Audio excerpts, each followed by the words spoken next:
আসসালামু আলাইকুম। আজ আমি এই রুই মাছ দিয়ে ঝিঙে দিয়ে আলু দিয়ে ঝোল করব টমেটোর দিয়ে। তো মাছে নুন আর হলুদ দিচ্ছি।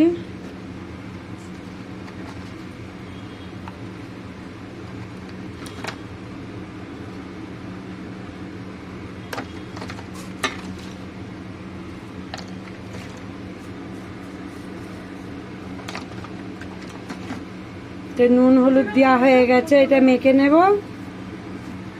তো নুন হলুদটা মাখা হয়ে গেছে, তো আমি এক এক করে এখানে তেল গরম হয়ে গেছে দিয়ে দিচ্ছি। ফার্স্টে মাছের মাথাটা ভেজে নেব, তারপরে এইগুলো ভাজবো।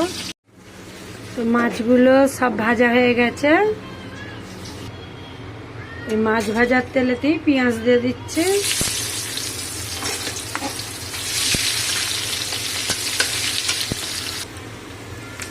পেঁয়াজটা বাদামি কালার হয়ে গেছে। আদা রসুন মিক্স করে বাটা দিয়ে দিচ্ছি 1 চামচ।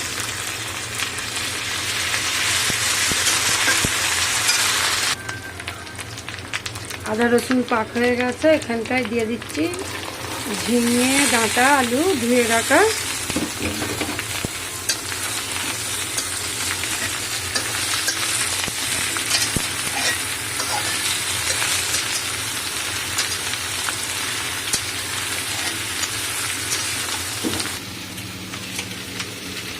এখানে কাঁচা জিরে, গোল কাঁচা লঙ্কা দুটো, পেঁয়াজ একটা দিয়ে এখানে পিষে রেখেছি, এটা একটু দিয়ে দেবো। এই যে কাঁচা বাটা মশলাটা এই যে দিয়ে দিচ্ছি।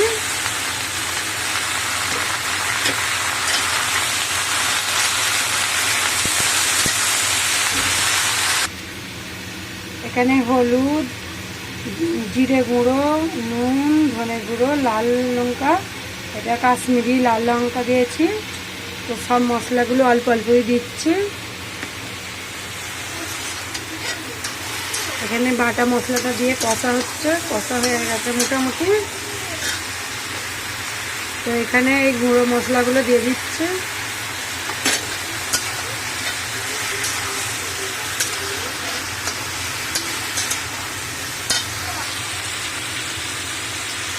অল্প করে একটু পানি দিয়ে দিচ্ছে। তো এখানে ঝাল লঙ্কা দেওয়া হয়নি, এখানে কাঁচা লঙ্কা দিয়েছি দুটো, গোলমরিচ, কাঁচা জিরে, পেঁয়াজ পিষে।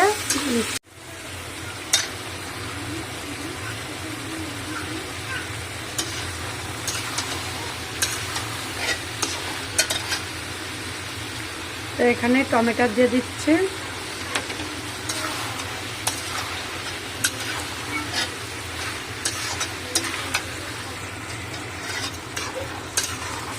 তো তরকারিটা আমার কষা হয়ে গেছে।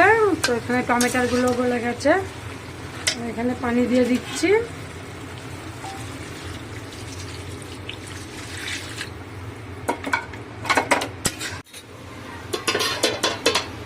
তো এখানে ঝোলটা ফুটে গেছে।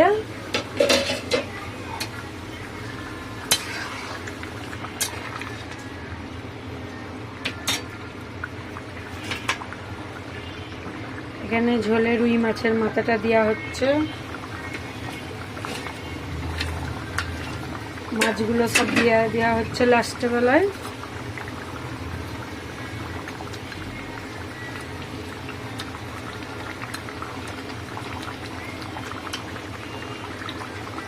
খানিকক্ষণ ফুটে উঠবে, আমি অফ করে দেবো ধনেপাতা দিয়ে।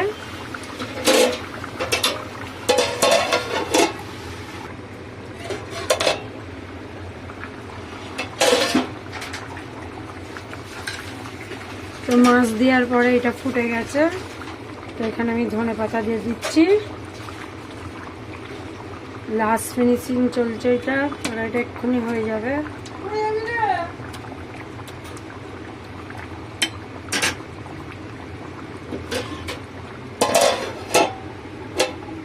আমি গ্যাসটা এক্ষুনি অফ করে দেব। তো তরকারিটা আমার হয়ে গেছে, আমি এই যে গ্যাসটা অফ করে দিয়েছি। আপনারা দেখে সাবস্ক্রাইব, লাইক, কমেন্ট করবেন।